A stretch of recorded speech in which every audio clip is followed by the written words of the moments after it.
Welcome to All Things Social Security. Enjoy your video. Good morning. Happy Sunday. We are here for our weekly Sunday Social Security Roundup, which just shows what videos we had last week that might be of interest in the Social Security world that you may be currently swimming in along with us. Okay, so I hope everyone had a great last week and a great weekend, and I wish you a very peaceful and meaningful Sunday. So let's get to it. This was from the 26th to, that would be Monday, to Saturday, January 31st. On the 26th, which was, of course, Monday, we had something about, it was kind of a complicated thing. It was a complicated fact pattern involving a person with workers' comp, state pension maybe, and Social Security disability, and how potential offsets could happen, and which part I could touch on and which part I really couldn't touch on.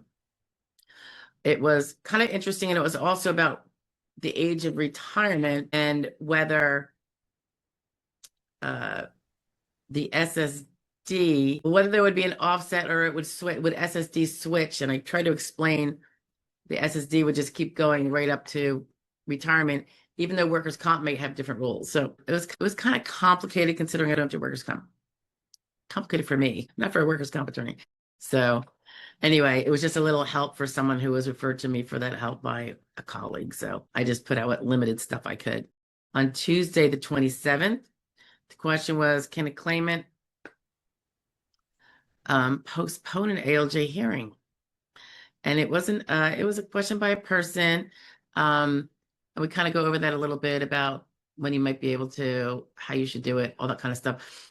And there is a couple extra cues tacked on that talk about other things. So it's a little bit of a twofer, I suppose. On, I guess it was the 28th is Wednesday.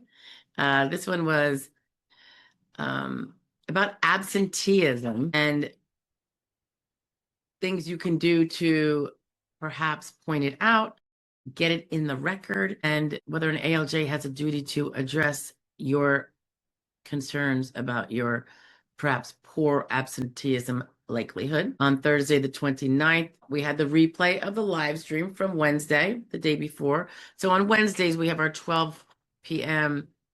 regular recorded video that comes out at noon. And then at 1 o'clock p.m., we have the live stream Q&A. However, this day I had a hearing. Yeah, this Wednesday, the 20th, I had a hearing. And for some reason, I've activated my availability always for a few years now to exclude, well, that part I just started excluding recently, but so that's probably why I was in there. And they scheduled me during my hearing, during the live stream. So I had to kind of do the live stream a little bit early and cut out a little early so I could then keep to my schedule of calling my client a half hour in advance and just making sure he could hook up and everything. So the hearing went very well. I believe we did meet a listing, and it was overt at the hearing because the judge had a medical expert there, and he literally said what listing he believes the person met. Personally, he only mentioned one, and I didn't really want to rock the boat, but there's others that would be equally viable. It won't matter in the end so much, not in this case anyway. So the hearing ended up exactly where we wanted it. The next day, the 31st.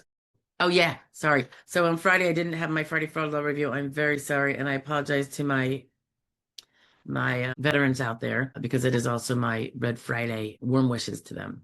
But I did have a conversation with a veteran in the bank that I had to go to. My schedule got a little wonky, mostly because of the snow, where we were snowed in, remember, on last Sunday. And so we were just kind of digging ourselves out, and I didn't get everything done I needed to do. So I had to go out. And so we didn't do that one, but we will next Friday. So the next actual video was Saturday the 1st. And this was about, and it was a question that someone had, I think it wasn't a video. So remember, you can always post a question in any other 12 noon video, even the replay video. I will see it. I might not see it the same day, but I will see it. And if it's something I could do a video for, I will do that. And I'll probably let you know I'm going to do that. I might let you know I'm going to do that. I might just leave you hanging until I get it done, because if I answer and say I'm going to get done, it disappears off of my list of these are the ones that haven't been responded to.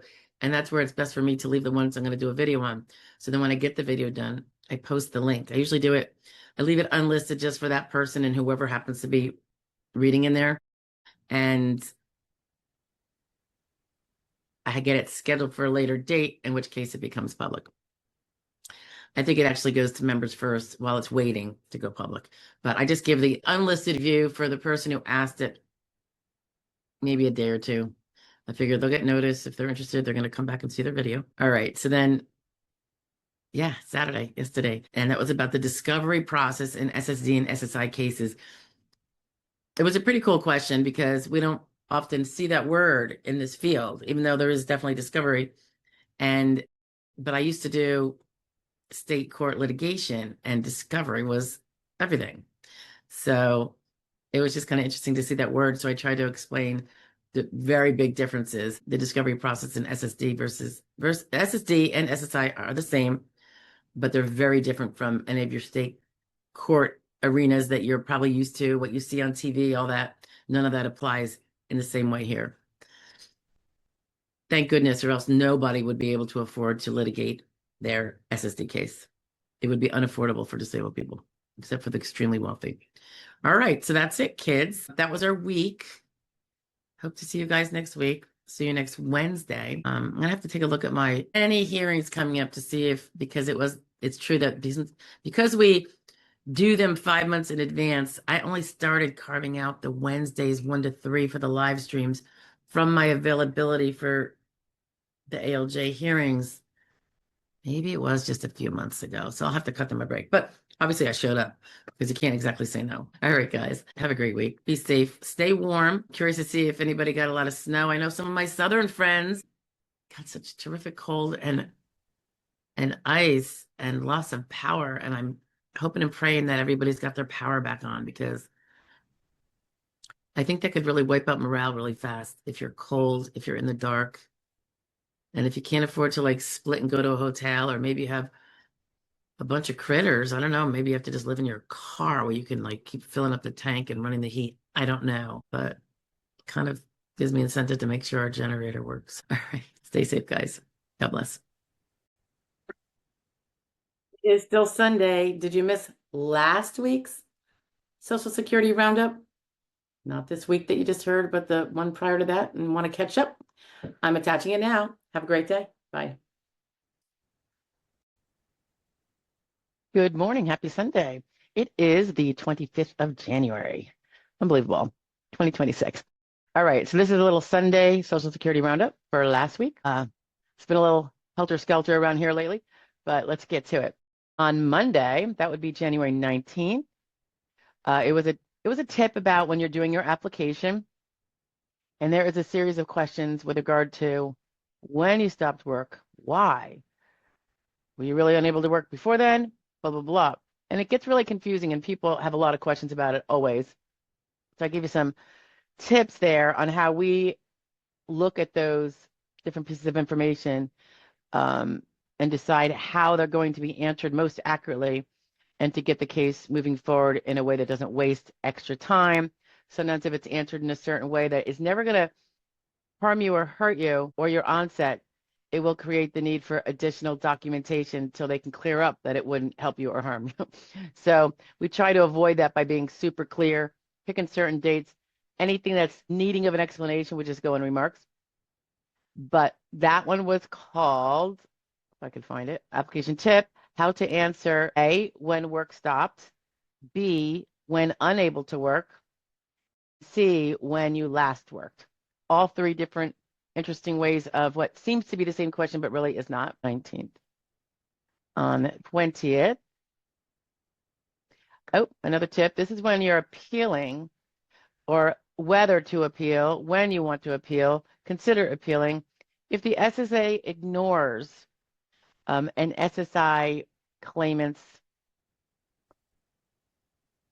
piece of paper that their landlord, which could be a parent, could be a friend, whoever you're living with, where you're unable to pay the rent because you're not working and you're disabled, you shouldn't be having the 1/3 reduction off of your SSI rate once you win, because either prospectively or a little, a few months back, because you had this verbal and or written arrangement. And if you had it verbal, you would put it on paper. Both of you would sign saying, no, she's renting from me. She just couldn't pay it. So I was loaning her, the shelter until she gets back on her feet. Either she recovers and goes to work, or she wins a disability, or she wins a lottery, whatever. An unconditional bona fide loan for rent. And I do find that it gets ignored. I guess they don't expect anyone to be helping. It's something you really got to push for, though, I think, and present your paperwork because, and I know I said in here, I'm going to find the palms where I think it says, hey, if they say this and there's nothing to contradict it and they have a signature from the landlord, you have to accept it. I'm going to try to find that. I believe that exists. I can't say 100% because I don't have it in front of me at the moment, but I'm just thinking back. I mean, we don't represent on this kind of stuff, guys, because it's not something that the SSA allows us to often get paid for. So if it's outside the scope of our pretty robust pro bono stuff, and most SSD lawyers do pro bono whether they want to or not, because it's almost the nature of the beast. That's why a lot of people are kind of hanging out in the cold with that. And maybe the SSA, some people know it and are like, we don't have to change it because they got no help. They're just going to roll over and take it. And I don't think you should roll over and take it. Not if you are under a loan arrangement or you prospectively go into one. That's the same is true when you're paying rent after you win. If they don't change that 1/3 reduced rate to the full blown going forward, at least, because maybe you didn't have a loan arrangement in the past, but now that you've prevailed, you have a loan arrangement. I mean, a rental arrangement now for every month that you're paying. And I think it's to your best interest to make sure that happens. It's going to be more money in your pocket for which you can pay that rent. Okay, so that was, what did we say? Tuesday the 20th. This was Wednesday. Oh, yeah, another tip about how one should think about their mental health claim. It was a discussion with somebody who was denied on their mental health claim and wanted to just maybe get some tips about what to do now. And we go over a few things. They're pretty general, but, sometimes a strictly mental health claim, particularly for young people, is, well, even older people, it's strictly mental health. It's going to be a steep mountain to climb. And you have to consider all the bases on which the judge found that you were not disabled from all jobs. Most, perhaps, but not all. So it's just worth, I don't know, kind of taking a look, see. What do we have next? On the 22nd, these are all out of order, sorry. That was the replay of the Wednesday live stream because in addition to our 12 o'clock on Wednesday, we had a 1 p.m. weekly Q&A about all things Social Security live stream. And you are all welcome to join. I hope you come next week. That replay of that with all of the pauses and scrollings to get to the next question cut out of it came out on the 22nd, so that must have been Thursday. There was no Friday for law review, my apologies. And on Saturday,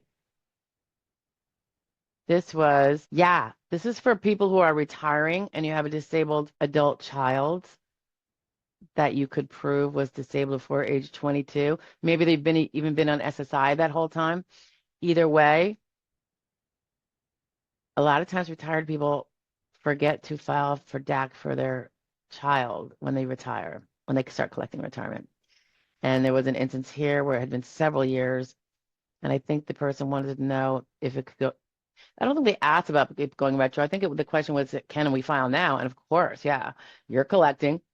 He's DAC, or you're going to prove he's DAC, and then he will get that portion of your a percentage amount based on your total amount that you receive for retirement. It doesn't come off your retirement. It doesn't reduce yours in any way. It's just an added bonus that can go to your child. Definitely don't forget it because it's not going to go retroactive back. So they lost probably several years of back benefits for that, all those months and years for the child. But hopefully now with this video, this was in response to a comment on the, it might have been like people put comments about their questions on any video comment board, and that's fine because I go through them all. It might not be that day, but usually within a number of days, I get through them. So that is where I found this, and I thought that's really worth putting out there because we're all heading towards retirement, parents who are not disabled. And if you have a disabled child from childhood that is clearly not able to hold down any job full time, any kind of job with substantial activity, it's definitely worth taking a look into. And forgetting it at retirement is kind of devastating because it's a lot of money that might have gone to them. They can also get Medicare that way, and they don't have to lose Medicaid if they were otherwise eligible. So definitely, definitely important. It was kind of heartbreaking to me when I read it too. All right, so that was Saturday. All right, so big storm, guys. I know there's issues all over the country. I'm in the Northeast, so it is cold. But anyway, I don't mind the snow since I don't have to go out in it. We did all of our running around beforehand, prepping and such. All right, you guys have a great week. Be safe if you're in the snowstorm. Be safer, and hopefully I'll see you noon tomorrow for the 12 o'clock daily, and certainly Wednesday live stream. The more the merrier, guys. All right, I'll chat with you later. Bye-bye.